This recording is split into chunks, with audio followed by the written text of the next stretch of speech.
আসসালামু আলাইকুম। আমি সোনিয়া আক্তার ফরিদপুর থেকে বলছি। সোনিয়া কুকিং বিডি থেকে আপনাদের স্বাগতম। আশা করি আল্লাহর রহমতে আপনারা ভালো আছেন, আমরাও আল্লাহর রহমতে ভালো আছি। আজ আমি একটা ছোট্ট রেসিপি নিয়ে হাজির হলাম, মিষ্টি কুমড়া আর চিংড়ি মাছের রেসিপি। চলুন আমরা মূল রেসিপিতে ফিরে যাই। এখানে এক ফাইল মিষ্টি কুমড়া আমি কেটে ধুয়ে রেখেছিলাম। এখন আমি চুলায় একটি প্যান বসিয়ে, প্যানটা একটু গরম হলে আমি এখানে পরিমাণ মতো একটু তেল দেব। তেল দেওয়ার পর 2-3টা রসুন কুচি আর 2টা পেঁয়াজ কুচি আমি এখানে একটু ব্রাউন কালার করে একটু ভেজে নেব। ভাজার পরে এখানে চিংড়ি মাছটা দিয়ে দেব। চিংড়ি মাছটা কষাবো আমি এখানে, তবে কষানোর আগে এখানে হাফ চামচ জিরা বাটা আর হাফ চামচ রসুন বাটা দেব। এখানে মশলাটা সামান্য মশলাটা ইউজ করলে ভালো হয়, কারণ একটা সবজিতে অনেক মশলা দিলে আমাদের সবজির ঘ্রাণটাই নষ্ট হয়ে যায়। তাই আমরা চেষ্টা করব সবসময় অল্প মশলা দিতে কোনো সবজি রান্নাতে। তারপরে 1 চামচ হলুদ দিয়ে দেব আর স্বাদ মতো একটু লবণ দেব। লবণ দিয়ে আমরা একটু নেড়ে চেড়ে নেব। মশলার যে কাঁচা মশলাটা দিচ্ছি ওটার গন্ধটা জানি অবশ্যই একটু নষ্ট হয়ে যায়, সেক্ষেত্রে আমরা একটু নিয়ে তারপর স্বাদ মতো লবণ দিয়ে, সেক্ষেত্রে 2টা পেঁয়াজ ফালি করে রেখেছি, 4-5টা মরিচ ফালি করে রেখেছি, সেটা আমরা দিয়ে দেব। দিয়ে একটু নাড়াচাড়া করে সামান্য পরিমাণ পানি দিয়ে আমি চিংড়ি মাছটাকে কষিয়ে নেব, কারণ আমি মিষ্টি কুমড়া রান্না করাতে পানি দেব না।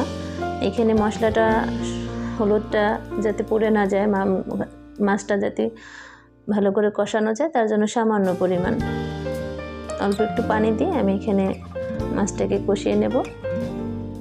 1 মিনিট কষানোর পরে আমি এখানে যে ফালি করা যে মিষ্টি কুমড়াটা কেটে রেখেছিলাম, আমি সেই কুমড়াটা এখানে দিয়ে দেব।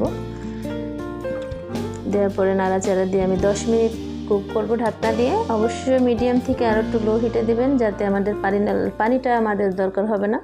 আমার এই লো হিটে মিষ্টি কুমড়াটা সুন্দর সেদ্ধ হয়ে যাবে। সেক্ষেত্রে আমরা 1 চামচ চিনিও দিতে পারি।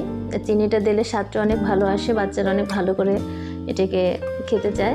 অবশ্যই যাদের সুগার আছে অবশ্যই তারা অ্যাভয়েড করবেন। সুগার যারা আছে তাদের উচিত হবে না আমাদের চিনি দিয়ে রান্না করা। তারপরে আমি 10 মিনিট কুক করে নেব এটাকে।